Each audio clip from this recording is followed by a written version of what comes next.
What's up, guys? Welcome back to the channel. I am actively out here reviewing a particular e-bike, the Luckkeep X1, and I'm doing a range test. And today we're going to talk about the future of e-bikes, future trends and things that we are likely to see more and more of as the years progress, especially based on where things have been going. So these are going to be in no particular order. Number one, bigger batteries. The standard now, at least it seems like, for full-size bikes is a 20 amp hour battery. That seems to be like the gold standard. If you can get more than that, it's usually for something premium or something dual motor. But 20 amp hours seems to be the standard now, and that's fantastic. That used to be a lot back in the day, and we're seeing that more and more, so I think that trend is going to continue. A lot of bikes nowadays have dual batteries also, or they just give you a single large battery. And a single large battery is better. It's just less complicated, less things to go wrong, less issues, one charger only, one battery to worry about. So we'll definitely see more and more of that. We'll probably see more dual battery systems as well. We'll also probably see more dual motor systems. That is really becoming a thing. And it's not as good as a single motor that has the same power as both motors. Really, dual motors, they're ideal in situations like snow or where you just need a lot of traction. Ideally, you're going to be wanting a single large powerful motor, but more and more bikes are coming out with dual motors. And I don't know if it's because it's just cheaper to produce than one big motor. Maybe it's a way to get around legalities of having too many watts. So for example, let's say legally you're allowed to have a 750 watt system. Well, what if you have two motors, each one producing 750 watts? Is that still classified as a 750 watt system? I don't know. You guys let me know in the comments. Let me know if you know the laws better than I do. Right now, there is no e-bike police, at least on the trails around me, stopping you and checking your specifications, checking the brand of bike, doing a wattage test, having a dyno set up like Area 13 bikes, bringing your bike on a dyno, making sure you have not even a single watt over 750 watts. We don't have any of that going on. Maybe someday we will, who knows? But you guys let me know. But I think we will definitely see more dual motor bikes because it seems to be the trend. It definitely does give you much more hill climbing capability, so that's pretty cool. But overall, you do get more efficiency, and it's just a lot better to simply have a single large motor. And on that note, I think ever since the advent of the wired freedom, and it all started with the aerial rider Kepler, that was kind of the affordable, high-powered typical bike. But ever since those two bikes, especially the wired freedom, we're gonna see more and more high-powered e-bikes, and I think that's an awesome thing.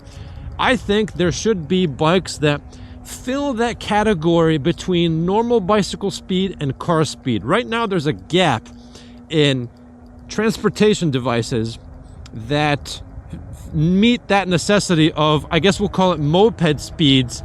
Not a lot of vehicles do that, especially closer to 40, 45, something that can keep up with decent moving traffic. Obviously not highway speeds, but not slow moving speeds. So I think we're going to see more and more of those, which is pretty cool. More wired freedom-like bikes, and that's great. I know there's a very, very big following on that bike, and people are very protective of the reputation of that company, the owners. I've talked to the owner myself, Steve. He's helped me out with a couple issues on my bike. Great guy. Unfortunately for Steve, competition is a good thing for the consumer, so most likely there will be more wired freedom-like bikes, which is great because that means we're going to go faster for cheaper. In addition to those bigger batteries that I mentioned earlier, which you're going to need if you have a higher watt system, you're going to be able to go faster and further. In addition to more power, you're going to see e-bikes that are more geared towards overall micro-mobility, utilitarian uses such as cargo bikes, tricycles. There are more and more people out there using trikes, especially with people with some kind of disability. Maybe they just can't balance like they used to on a regular bike. So now they have the ability to ride around on a trike, and that's fantastic. I think that's great. The more options, the merrier. And then people with cargo bikes, especially out in places like New York City, I've seen pictures of people with straight up furniture on their cargo bikes, delivering big heavy objects. I think that's great. And there are certain trikes coming out now that have 2 wheels in the front and 1 in the back, and what they do is they kind of lean side to side. I think that's pretty cool. Overall, we'll just start to see more and more personal electric vehicles, like I mentioned, that fill that speed gap between normal bicycles and cars, that 30 to 40 mile an hour range. So I'm pretty excited for that. And let's talk about the different laws and regulations that might come with all of that. I think eventually these e-bikes might start to be classified as mopeds. You might start to need some kind of licensing. They're definitely going to probably crack down on young kids riding these things who don't even have a fully developed brain enough to realize that you can't go a certain speed around certain obstacles, and they just end up crashing and smashing into a wall at 40 miles an hour. Not good for their already developing brain. Although, as kids, we all did crazy stuff like that, with regular bikes. Now with an e-bike, you can go twice as fast, and the risks are a lot higher. So we'll see what kind of regulations come with all of that. Licensing, who knows? Who knows what they're gonna do? We'll have to wait and see. I think mostly we'll see regulations with age. They just don't want young kids riding these things. And if you're an adult, nobody cares about you. But if you're a kid, you better believe a lot of lawmakers are gonna say for the children, more than once, to push some kind of regulation. And I think I'm okay with that. I wouldn't want my kid, I don't have kids, but I wouldn't want my 12-year-old kid flying around at 40 miles an hour either, especially if he's going to be anything like I was back in the day. He would definitely end up flying into a wall.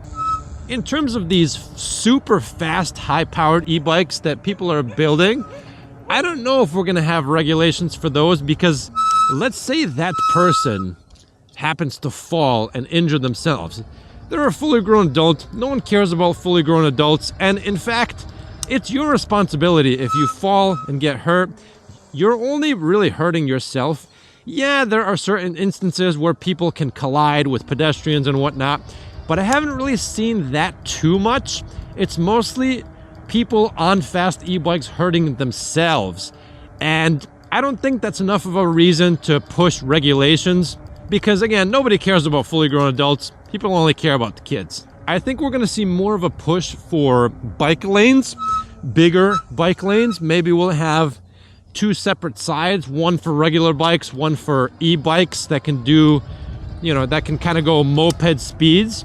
I don't know how they're going to fit all of that in with regular roads. Maybe they'll just say, okay, the fast e-bikes that are regulated, that you have to register, can ride with cars, especially if they're capable of doing 40, 50 miles an hour. You'll probably have to get some kind of license, some kind of advanced moped license. Like right now, you'll see mopeds riding around on the street with cars.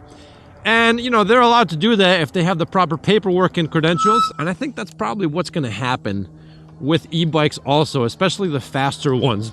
The slower ones, they'll probably still be allowed in the bike lanes because they travel more or less the same speed as regular bikes. Like you'll see cyclists flying by on rail trails at 20 miles an hour, and slow e-bikes pretty much go the same speed, especially if your grandpa or grandma are out there with bad knees and they just want to cruise around and chill at 15 or 20 miles an hour with those speed demon cyclists who are trying to get a workout.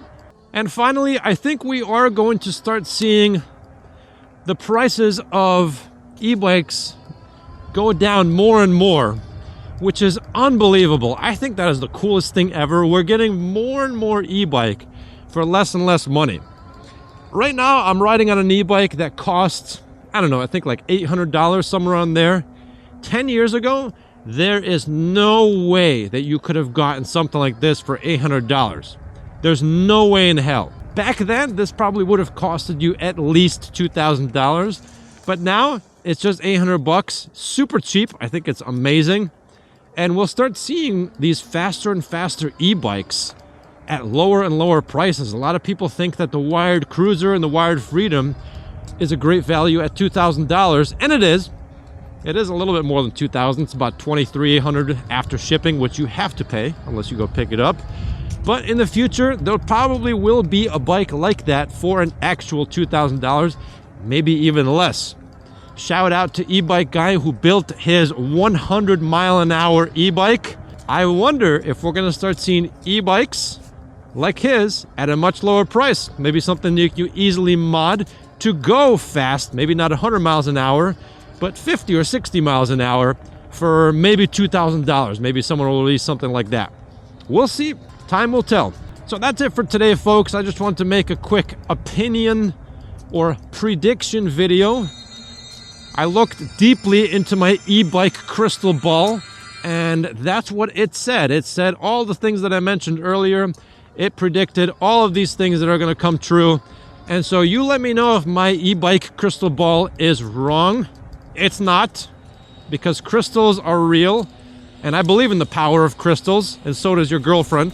So yeah, guys, let me know what you think of this video.